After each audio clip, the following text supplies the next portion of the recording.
മകളെ, കുരുക്ഷേത്ര യുദ്ധഭൂമി. ഭീഷ്മാചാര്യർ അർജുനൻ അയച്ച ശരങ്ങളേറ്റ് ശരശയ്യയിൽ കിടക്കുന്നു.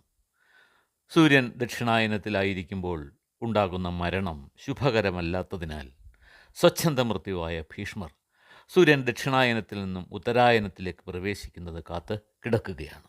ദുര്യോധനനും കർണനും കൂടി ആലോചിച്ച് ദ്രോണരെ കൗരവ സൈന്യത്തിൻ്റെ സർവ്വസൈന്യാധിപനാക്കി.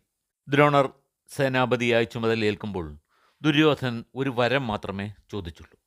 യുധിഷ്ഠിരനെ ബന്ധനസ്ഥനാക്കി തൻ്റെ മുന്നിൽ എത്തിക്കണം. അർജുനൻ സമീപത്തുണ്ടെങ്കിൽ അത് സാധിക്കയില്ലെന്നും അയാളെ അകറ്റിക്കൊണ്ടുപോയാൽ ദുര്യോധനൻ്റെ ആഗ്രഹം സാധിച്ചു കൊടുക്കാമെന്നും ദ്രോണർ ശപഥം ചെയ്തു.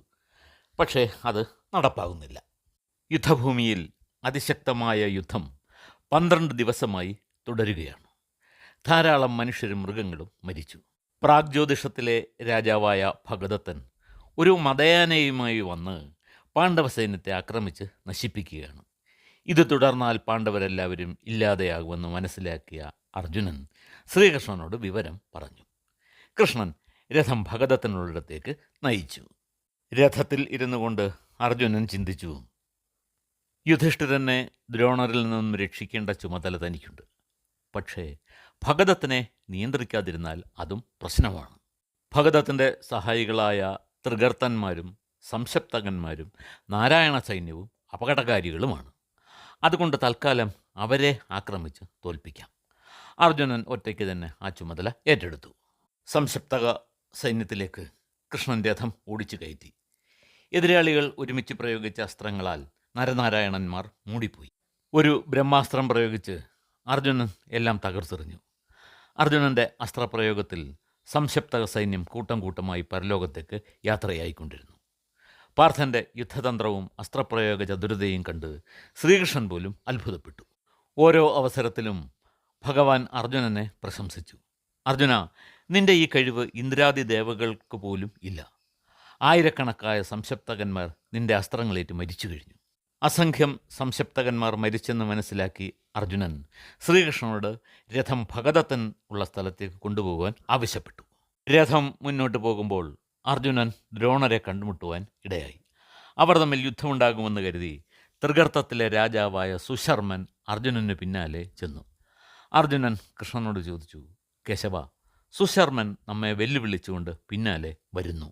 യുദ്ധഭൂമിയുടെ വടക്കേ അറ്റത്ത് കൗരവ സൈന്യം നമ്മുടെ ആൾക്കാരെ കൂട്ടമായി സംഹരിക്കുകയാണ്. ഞാനിപ്പോൾ എന്താണ് ചെയ്യേണ്ടത്? ശ്രീകൃഷ്ണൻ രഥം സുശർമാവിന് നേരെ തിരിച്ചു. അർജുനൻ്റെ ശരമേറ്റ് സുശർമാവിൻ്റെ സഹോദരൻ്റെ തേർക്കൊടിമരം ഒടിഞ്ഞു വീഴുകയും ധനുസ് മുറിഞ്ഞു പോവുകയും ചെയ്തു. മറ്റൊരസ്ത്രത്താൽ അർജുനൻ അയാളെ യമപുരിയിലേക്ക് പറഞ്ഞയച്ചു.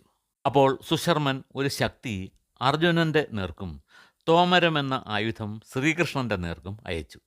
രണ്ടും പാർത്ഥൻ അന്തരീക്ഷത്തിൽ വെച്ച് തന്നെ തകർത്ത് കളഞ്ഞു. ഒരു സമ്മോഹനാസ്ത്രത്താൽ സുശർമനെ മയക്കിക്കിടത്തിയിട്ട് അർജുനൻ ദ്രോണരുടെ നേരെ തിരിഞ്ഞു. അർജുനൻ്റെ ശരപ്രയോഗത്തിൽ കൗരവപ്പട മറഞ്ഞുപോയി. പെട്ടെന്ന് പാർത്ഥൻ ഭഗദത്തനെ ലക്ഷ്യമാക്കി രഥം നടത്തുവാൻ കൃഷ്ണനോട് ആവശ്യപ്പെട്ടു. പാർത്ഥൻ എത്തുന്നത് കണ്ട് ഭഗദത്തൻ ആനപ്പുറത്തിരുന്നു കൊണ്ട് ശരപ്രയോഗം തുടങ്ങി. അർജുനൻ അതെല്ലാം അന്തരീക്ഷത്തിൽ വെച്ച് തന്നെ ഖണ്ഡിച്ചു. അർജുനൻ്റെ അമ്പുകളെ തടഞ്ഞുകൊണ്ട് ഭഗദത്തൻ കൃഷ്ണാർജുനന്മാരെ ഒരുമിച്ച് മുറിവേൽപ്പിക്കുവാൻ ശ്രമിച്ചു. പക്ഷേ അർജുനൻ്റെ സാമർഥ്യത്താൽ ആ ശ്രമങ്ങളൊന്നും വിജയിച്ചില്ല. ഭഗദത്തൻ ധാരാളം തോമരങ്ങൾ തുടരെ പ്രയോഗിച്ചുകൊണ്ടിരുന്നു. അവയോരോന്നും അർജുനൻ ശരങ്ങൾ കൊണ്ട് തകർത്തു. ശ്രീകൃഷ്ണൻ്റെ നേർക്ക് പാഞ്ഞു വന്ന ഒരു തോമരവും കൂടി പാർത്ഥൻ തകർത്തെറിഞ്ഞു. ഒരു ശരപ്രയോഗത്താൽ ഭഗദത്തൻ്റെ വില്ലും ആനയുടെ പോർച്ചട്ടയും തകർത്തു. കോപം കൊണ്ട് ജ്വലിച്ച ഭഗദത്തൻ വൈഷ്ണവ മന്ത്രം ജപിച്ച് ആനത്തോട്ടിയിൽ ആവാഹിച്ച് അർജുനന് നേരെ പ്രയോഗിച്ചു. സർവനാശകാരണമായ വൈഷ്ണവാസ്ത്രം വരുന്നത് കണ്ട് ശ്രീകൃഷ്ണൻ അർജുനൻ്റെ മുന്നിൽ കയറി നിന്ന് ആ ശക്തിയെ സ്വന്തം മാറിൽ സ്വീകരിച്ചു. അർജുനന് അത് വലിയ ദുഃഖമുണ്ടാക്കി. അദ്ദേഹം പറഞ്ഞു, ഭഗവാനെ, അങ്ങ് സാരഥിയുടെ ജോലി മാത്രമേ ചെയ്യുകയുള്ളൂ എന്ന് ശപഥം ചെയ്തിട്ടുണ്ട്. ഇതെന്തിന് ചെയ്തു? ഞാൻ യുദ്ധത്തിൽ പരുക്കേറ്റ് കിടക്കുകയാണെങ്കിൽ ഈ പ്രവൃത്തി ശരിയായിരുന്നു. അങ്ങെന്തിന് ശപഥം ലംഘിച്ചു? എൻ്റെ കയ്യിൽ ഈ അമ്പും വില്ലും ഉള്ളപ്പോൾ ഒരു ശക്തിക്കും എന്നെ ഒന്നും ചെയ്യാൻ കഴിയില്ലെന്ന് അങ്ങയ്ക്കും അറിവുള്ളതാണല്ലോ. ഇത് കേട്ടപ്പോൾ ശ്രീകൃഷ്ണൻ പറഞ്ഞു, കുന്തിപുത്ര, അതിനുള്ള കാരണം ഞാൻ പറയാം. ഞാൻ ഈ പ്രപഞ്ചത്തിൽ 4 രൂപങ്ങളായി നിലകൊള്ളുന്നു. ഒന്നാമത്തെ രൂപമായ നാരായണൻ ഭൂമിയിൽ തപസ്സനുഷ്ഠിച്ചു പോരുന്നു. രണ്ടാമത്തെ രൂപം ഈ ലോകത്തെ ശുഭാശുഭ കർമ്മങ്ങളെ വീക്ഷിക്കുന്നു. മൂന്നാമത്തെ രൂപം മനുഷ്യലോകത്തുള്ള അനവധി കർമ്മങ്ങളിൽ വ്യാപൃതമായിരിക്കുന്നു. നാലാമത്തെ രൂപം യുഗയുഗാന്തരങ്ങളായി പാലാഴിയിലെ ജലത്തിൽ ശയിക്കുന്നു. എൻ്റെ ഈ രൂപം 1000 ആണ്ടുകൾ കഴിയുമ്പോൾ എഴുന്നേറ്റ് വന്ന് ഭക്തന്മാർക്കും മഹർഷിമാർക്കും വരങ്ങൾ നൽകുന്നു. ഇങ്ങനെ ഒരിക്കൽ എഴുന്നേറ്റപ്പോൾ ഭൂമിദേവി എൻ്റെ മുന്നിൽ വന്ന് ഒരു വരം ആവശ്യപ്പെട്ടു. ദേവിയുടെ പുത്രനായ നരകാസുരന് വൈഷ്ണവാസ്ത്രം നൽകണമെന്നായിരുന്നു ആ അപേക്ഷ. ഞാൻ ആ വരം നൽകിക്കൊണ്ട് പറഞ്ഞു, ദേവി, നിന്റെ മകന് ഈ വൈഷ്ണവാസ്ത്രം എന്നും തുണയായി ഉണ്ടാകും. തൃപ്തിയോടെ ഭൂമിദേവി മടങ്ങിപ്പോയി. പക്ഷേ അസ്ത്രം ലഭിച്ച നരകാസുരൻ അഹങ്കാരിയായി തീർന്നു. അയാൾ മനുഷ്യർക്കും ദേവന്മാർക്കും മഹർഷിമാർക്കും നിരന്തരം ഉപദ്രവകാരിയായി തീർന്നു. ഈ അസ്ത്രം നരകാസുരനിൽ നിന്ന് ഭഗദത്തിന് കിട്ടിയിട്ടുണ്ട്. ഇതിൻ്റെ ശക്തി താങ്ങാൻ ഈ പ്രപഞ്ചത്തിൽ മറ്റാരുമില്ല. അത് നിന്നെ വധിക്കുമായിരുന്നു. അതിനാലാണ് ഞാൻ തന്നെ ആ അസ്ത്രം ഏറ്റുവാങ്ങിയത്. വൈഷ്ണവാസ്ത്രം ഇനി ഭഗദത്തൻ്റെ കൈവശം ഇല്ല. ഇനി നീ തന്നെ ഭഗദത്തനെ വധിച്ചുകൊള്ളൂ. ഭഗവാന്റെ പ്രവൃത്തിയുടെ കാരണം ബോധ്യപ്പെട്ടപ്പോൾ പാർത്ഥൻ തിരിഞ്ഞു വന്ന് ഭഗദത്തനെ ആക്രമിക്കുവാൻ തുടങ്ങി. അയാൾ അയച്ച ഒരസ്ത്രം ഭഗദത്തൻ്റെ ആനയുടെ മസ്തകത്തിൻ്റെ മധ്യത്തിൽ തറച്ചു നിന്നു. പിന്നെ ആ ആന അവിടെ നിന്നും അനങ്ങിയില്ല. ഭഗദത്തൻ പലപാട് ശ്രമിച്ചെങ്കിലും ആനയെ നടത്താൻ കഴിഞ്ഞില്ല. അല്പസമയത്തിന് ശേഷം ആന നടമടക്കി ചരിഞ്ഞു. നടമടക്കി ചരിയുക എന്ന് പറഞ്ഞാൽ ആന മുന്നോട്ടാഞ്ഞ് അവിടെ ഇരുന്ന് മരിച്ചു പോവുക എന്നാണ് അർത്ഥം. അപ്പോൾ ശ്രീകൃഷ്ണൻ അർജുനനോട് പറഞ്ഞു, പാർത്ഥ, ഭഗദത്തൻ ഒരു പടുവൃദ്ധനാണ്. കൺപോളകൾ താഴേക്ക് വീണു പോകാതിരിക്കാൻ വേണ്ടിയാണ് അയാൾ നെറ്റിയിൽ തുണി വലിച്ച് ചുറ്റിക്കെട്ടിയിരിക്കുന്നത്. ഇത് കേട്ട മാത്രയിൽ അർജുനൻ ഒരു ശരമയച്ച് ഭഗദത്തൻ്റെ നെറ്റിയിൽ കെട്ടിയിരുന്ന പട്ടീസ് തകർത്തു. കൺപോളകൾ താഴേക്ക് വീണ് ഭഗദത്തിന് കാഴ്ച നഷ്ടമായി. ലക്ഷ്യം തിരിയാതെ നിൽക്കുന്ന അയാളുടെ മാറിൽ പാർത്ഥൻ ഒരസ്ത്രം എയ്തു കൊള്ളിച്ചു. ഭഗദത്തൻ്റെ കയ്യിൽ നിന്നും വില്ല് വഴുതി വീണു. ശക്തിയെല്ലാം ക്ഷയിച്ച് അയാൾ പോർക്കളത്തിൽ തളർന്ന് ഇരുന്നു. ക്രമേണ ഭഗദത്തൻ്റെ ജീവസ്പന്ദനം നിലച്ചു. അയാളുടെ പ്രാണൻ യമലോകത്തേക്ക് പോയി. അർജുനൻ യുദ്ധം തുടർന്നു.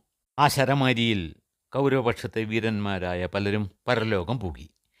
രാജാവെ, തുടർന്ന് അർജുനൻ്റെ രഥം ഭഗവാൻ യുദ്ധഭൂമിയുടെ തെക്കേ അറ്റത്തേക്ക് കൊണ്ടുപോയി. അവിടെ ഗാന്ധര രാജാവായ സുബലൻ്റെ പുത്രന്മാരായ വൃഷകനും അജലനും അർജുനനെ മുന്നിൽ നിന്നും പിന്നിൽ നിന്നും ഒരേ സമയം ആക്രമിച്ചു. അർജുനൻ ഇരുവരോടും യുദ്ധം ചെയ്തു. പാർത്ഥൻ്റെ ശരമേറ്റ് വൃഷകൻ്റെ രഥം തകർന്നടിഞ്ഞു. കുതിരകൾ ചത്തു.